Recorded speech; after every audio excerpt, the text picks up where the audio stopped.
회로에 대한 자기 역선의 변화를 설정하고 그 변화가 어떻게 됐는지를 파악한 다음에 그걸 상쇄시키는 방향으로 유도 자기장을 파악한 다음에 그 유도 자기장이 만들어지기 위해서는 유도 전류가 어떻게 돼야 될까? 이렇게 파악하는 건데 복잡하잖아. 근데 이게 정석적인 방법이야. 좀 더 쉽게 하는 방법이 있어. 쉽게 하는 방법을 선생님 예전에 설명을 했었을 것 같은데 무슨 법칙이랍니까 이거를?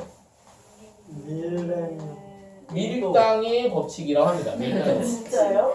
공식적인 법칙 아니고 내가 만든 법칙이야. 밀당의 법칙. 이 중에 누가 연애를 제일 잘합니까? 재영이요. 재혁이요. 재영이요. 재혁이 여기 일단은 있어요. 재영이요. 그렇지 내가 연애를 잘하려면 밀당을 잘해야 돼. 그 밀당이라는 게 아직 뭔지 모르죠. 밀당이라는 게 뭡니까? 밀당하지 말랬는데. 뇌물 아니에요? 어? 뇌물 아니에요? 밀당이라는 건 뭐냐면 예를 들어 지화가 여친을 사귀었는데 밀당이다. 여친이 지화한테 지화 씨 너무 좋아요 막 얘기했어. 그러면 그러면 나도 좋아 이렇게 하는 게 아니라 약간 이렇게 튕기는 거야. 약간 튕겨. 그러다가 너무 튕기니까 이제 지화 반응도 없고 하니까 다른 친구한테 가야겠네. 이렇게 가면 또 어떻게 합니까? 가려고 하면 다시 잡아야지. 그러니까 밀당이라는 건 어떤 거냐면 가까이 오면 밀어내고 멀어지면 땡기고 이게 밀당이란 말이야. 점프업 할 때 들은 소리 같은데. 그래 몇 번 얘기했어. 이거 똑같은 내용 계속 나오는 거잖아요. 자 그러면 봐봐. 이 코일과 자석이 밀당을 한다는 거야. 자석이 가까이 옵니다. 그러면 코일이 밀어내야 돼? 당겨줘야 돼? 안돼요. 밀어내야 돼. 밀어낸다는 얘기는 여기가 N극이니까 N극을 아래로 한 상태로 가까이 오니까 이놈이 전류가 흘러서 위쪽이 N극이 돼야 청력을 받겠죠. 그러면 전류가 이렇게 흐르는 거야. 위쪽이 N극이 돼야 되니까. 근데 자석이 가까이 왔다가 다시 멀어집니다. 멀어지면 이놈을 당겨야 돼? 밀어야 돼? 멀어지면 당겨야 되죠. 인력을 받아야 되잖아. 그러면 아래쪽 N극이니까 인력을 받기 위해서는 이 코일의 위쪽이 무슨 극 역할을 해줘야 되죠? S극 역할을 해줘야 되니까 이렇게 전류가 흘러서 위쪽 S극 역할을 한다는 거야. 이 밀당의 원리로 하면 좀 더 쉽게 파악할 수 있는데 모든 문제를 다 밀당을 할 수는 없어. 가만히 있으면 그럼 움직여야 되는 거 아니에요? 가만히 있으면 가만히 있는 건데? 아니, 자석이 충분히 가볍다면 이렇게 띠용띠용 돼야 되는 거고. 뭐? 가만히 있잖아요. 자석이 가벼우면 띠용 한 놈만 얘기해봐. 자석이 가벼우면 저석이 있으면 띠용띠용 움직여야 되는 거 아니야?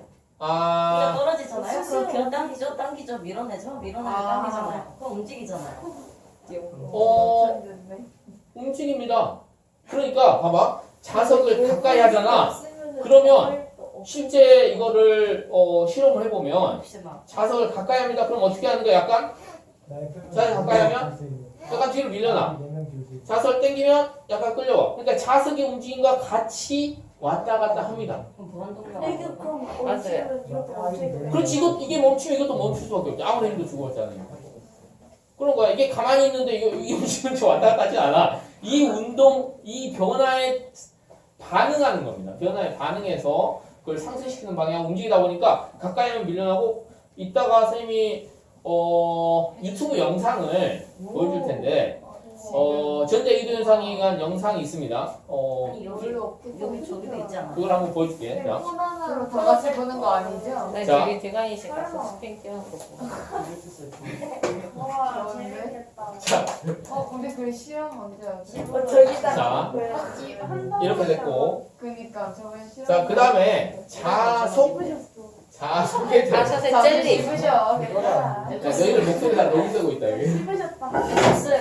자, 자속이 뭔지에 대해서 설명해 보겠습니다. 자속. 지금 저술 설명 아니었어요? 아니, 렌츠의 법칙에 대해서 설명을 했고, 렌츠의 법칙을 설명하기 위해서 유도 전압, 유도 전류, 유도 자기장을 대한 개념을 이해한 상태에서 이런 방식으로 유도 기전력이 유도 기전력이 방향이 결정된다는 거였고, 여기 이제 자속이 나오는데, 자속을 우리가 그냥 자기 역선이라고 생각했단 말이에요. 근데 좀 정확히 설명해 보면, 자속이라고 하는 거는 뭐의 줄임말이냐면, 자기력 선속의 줄임말입니다. 자기력 선속.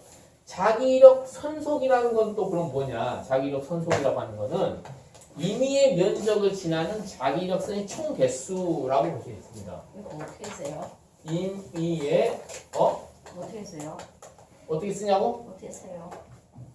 임의 면적을 지나는 자기력선의 총수인데 이게 단위가 자속의 단위를 웨버라는 단위를 쓰고 이 웨버의 단위에 맞게끔 결정하면 돼.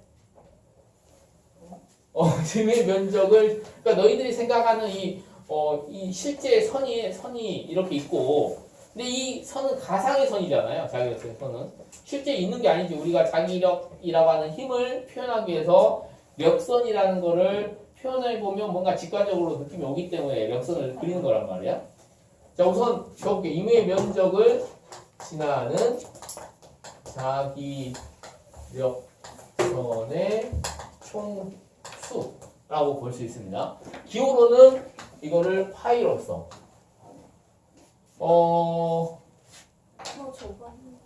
저번에 했었죠, 그죠? 저번에 이 자속까지 다 설명했었나 그러면? 그 다음에 자속 밀도도 그러면 했었겠네. 자속 밀도.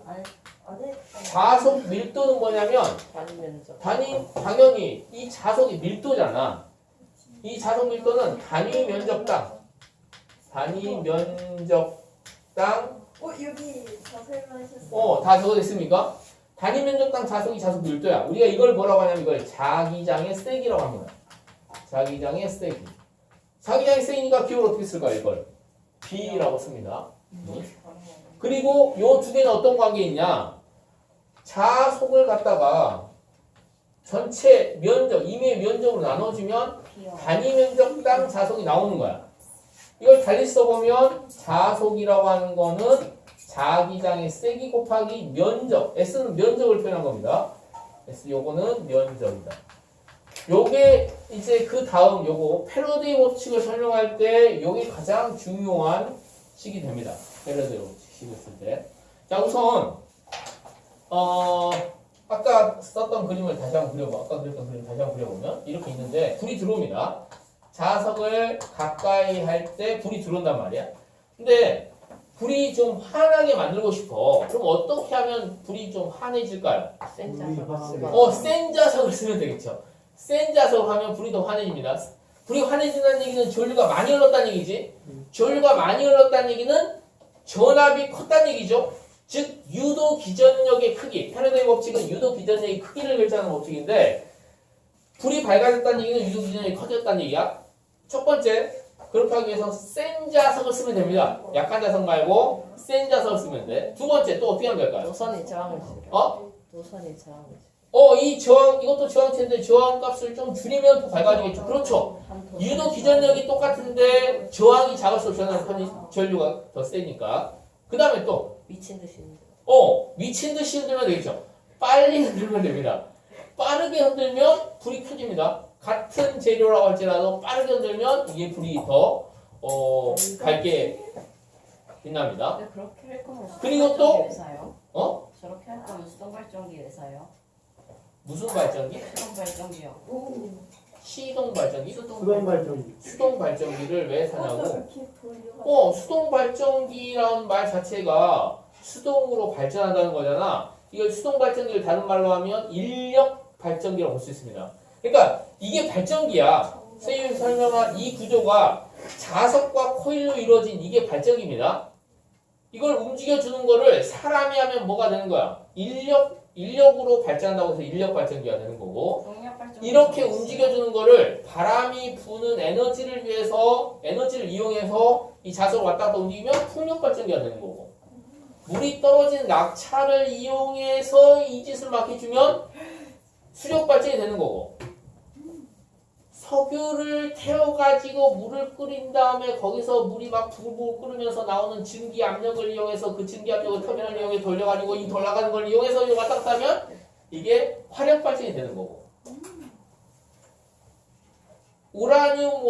우라늄 원소가 핵 분열을 하면서 발생되는 열 에너지를 이용해서 물을 끓인 다음에 물이 부글부글 끓으면 거기서 나오는 증기압을 이용해서 터미널을 돌려가지고 이식을 해주면 무슨 발전이 되는 거야? 먼저 원자력 발전이 되는 겁니다. 우라늄 분해를 어떻게 시켜요? 우라늄은 그냥 놔두면 저절로 핵 분열하면서 열이 발생됩니다. 어떻게 해요? 어떻게? 가만 냅두면요? 가만 냅두면. 왜요?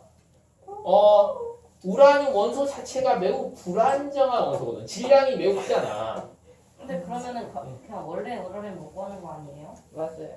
아, 그걸 이제 농축을 시키죠. 그러니까 우라늄 원소 중성자의 수에 따라서 좀 더 핵분열이 잘 되는 우라늄이 있고 핵분열이 잘 안 되는 우라늄이 있단 말이야.